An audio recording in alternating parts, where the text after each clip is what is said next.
Baik, bismillahirrahmanirrahim. Assalamualaikum warahmatullahi wabarakatuh. Perkenalkan, nama saya Rizwan, NIM 22033-2002, kelas reguler 1, mata kuliah Smart City.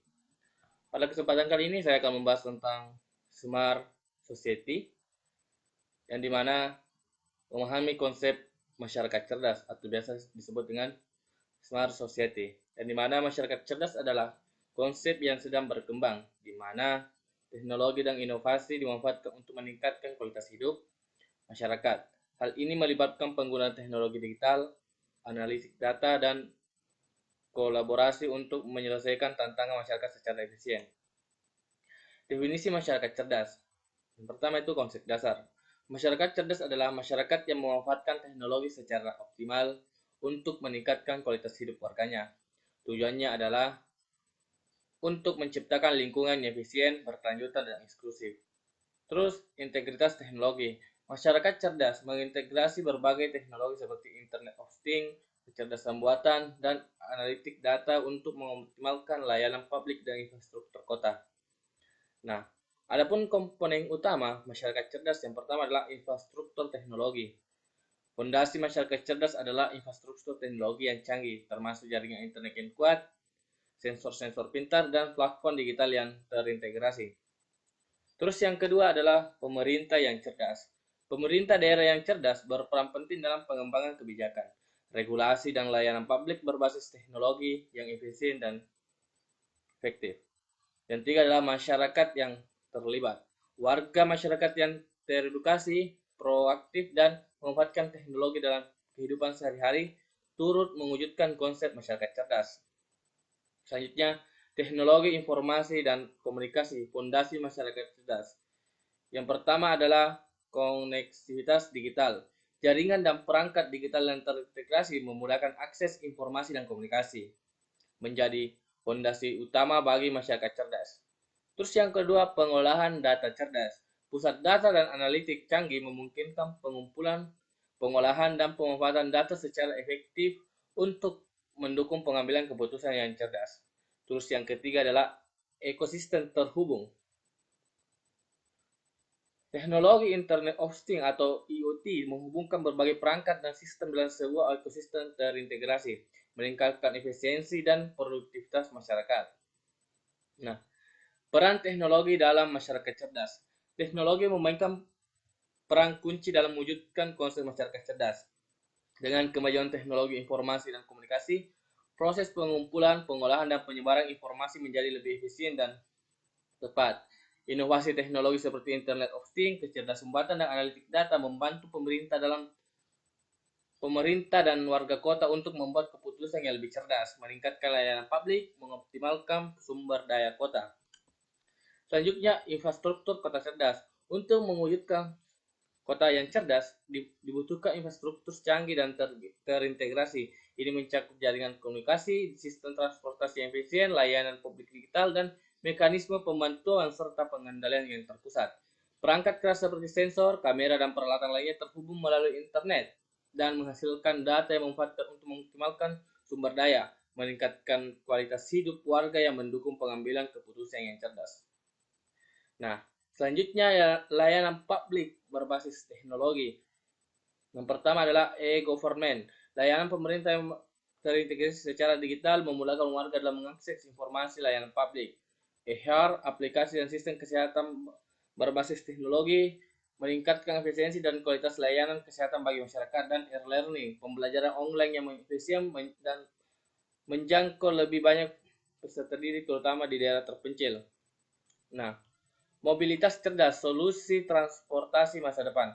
Masyarakat cerdas membutuhkan sistem mobilitas yang terintegrasi, efisien, dan ramah lingkungan. Teknologi kendaraan otonom, transportasi publik digital, dan infrastruktur digital akan membentuk masa depan mobilitas yang lebih aksesibel, nyaman, dan berkelanjutan bagi semua orang.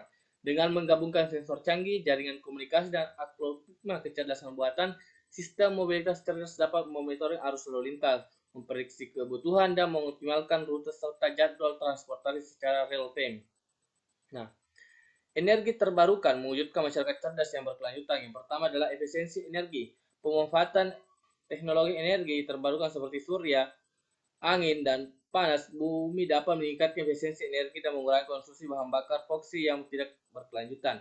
Yang kedua adalah desain infrastruktur hijau. Pembangunan infrastruktur kota yang terintegrasi dengan sistem energi terbarukan seperti panel surya pada atap dan turbin angin dapat mewujudkan masyarakat yang mandiri dan berkelanjutan. Terus yang ketiga adalah kesadaran masyarakat. Edukasi dan kampanye publik tentang manfaat energi terbarukan dapat meningkatkan kesadaran dan partisipasi mewujudkan lingkungan. Nah, selanjutnya adalah partisipasi masyarakat dalam membangun kota cerdas. Satu, keterlibatan warga. Masyarakat memegang peran penting dalam membangun sistem kota cerdas. Warga dapat memberikan masukan, melibat putusan, dan memantau implementasi kebijakan kota. Terus yang kedua adalah komunitas inovasi. Membentuk komunitas dan kelompok masyarakat yang aktif menciptakan solusi inovasi dalam memperkaya inisiatif kota cerdas. Terus yang ketiga adalah literasi digital. Kota cerdas membutuhkan warga yang melek teknologi. Program pelatihan dan pendampingan terhadap peningkatan kemampuan masyarakat dapat menggunakan layanan kota cerdas. Terus yang keempat, umpan balik masyarakat. Pemerintah harus terbuka menerima umpan balik masyarakat untuk terus memperbaiki dan mengembangkan kota yang cerdas. Nah, yang selanjutnya adalah tantangan dan hambatan implementasi masyarakat cerdas. Satu, kesediaan infrastruktur. Dua, akses teknologi yang merata. Tiga, isu keamanan dan privasi. Dan keempat adalah penerimaan masyarakat. Nah, studi kasus masyarakat cerdas di dunia. Yang pertama ada Singapura, yang kedua ada Barcelona atau Spanyol, dan yang ketiga adalah Konape Denmark. Masa depan dan prospek masyarakat cerdas. Satu, inovasi teknologi. Perkembangan teknologi yang pesat seperti kecerdasan buatan dan Internet of Things dan optimalisasi akan semakin memperkuat fondasi masyarakat di masa depan. Terus yang kedua, layanan publik yang terintegrasi. Integrasi berbagai layanan publik secara digital akan membuat interest warga dan pemerintah menjadi lebih efisien dan terpusat.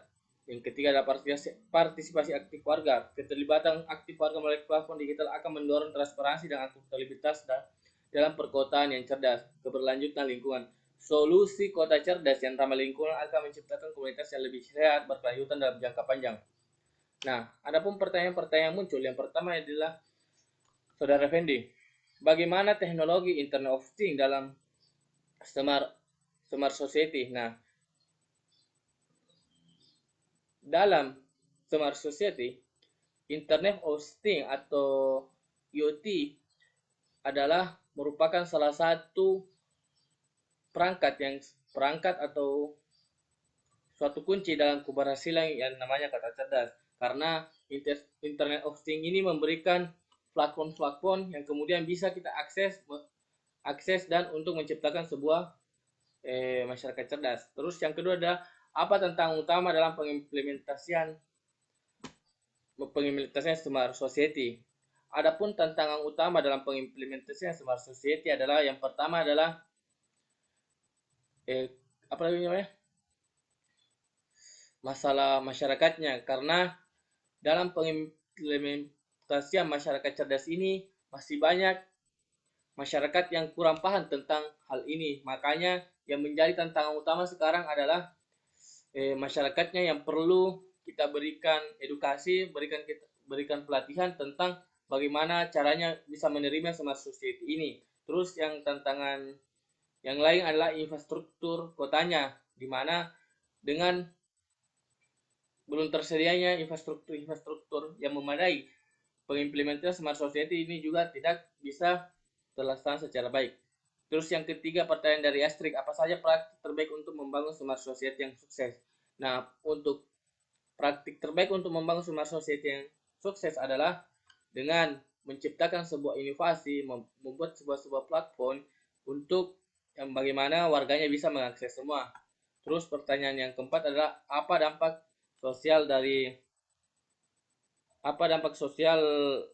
smart society.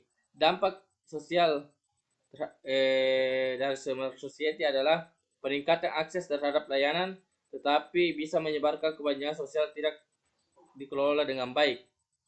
Terus yang kelima adalah anugerah Nur Hidayat, apa isu etis yang terkait smart society? Nah, isu etis terkait smart society adalah privasi data, pengawasan berlebihan, dan pengambilan keputusan yang didasarkan pada algoritma. Nah, itu mungkin itu teman-teman. Jika pertanyaannya masih kurang, mungkin kita bisa di luar untuk berdiskusi. Terima kasih.